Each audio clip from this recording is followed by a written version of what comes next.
women are more affected by Alzheimer's in several different ways. First of all, women live longer, and so Alzheimer's is a disease of aging, and so there's going to be more women with it just because they live longer.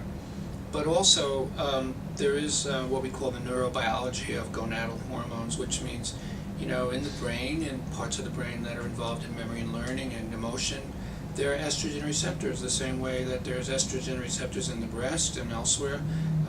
Same way there's estrogen receptors in the bone, and that's why women are at risk for osteoporosis after the menopause when estrogen levels decline dramatically.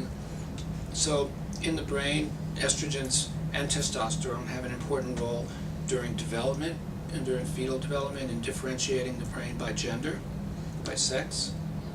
And then during adult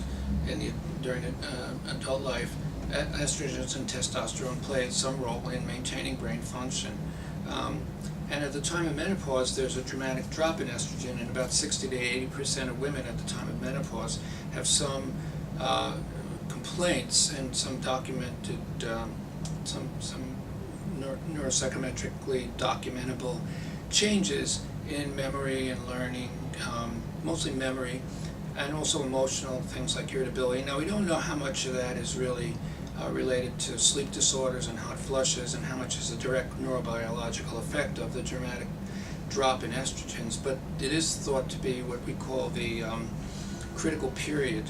Just like in osteoporosis, if you don't treat osteoporosis during the critical period of estrogen menopause, estrogen loss during menopause, then sort of like the bone is lost and it's hard to recover it. And we think that in the brain there might be a similar sort of dramatic loss. The effect of the dramatic loss in estrogen at the time of the menopause during the critical period could have a long-term risk for, greater risk for Alzheimer's later on.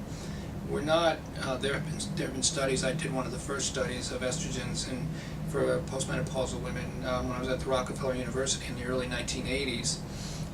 And we thought we had a hint of benefit.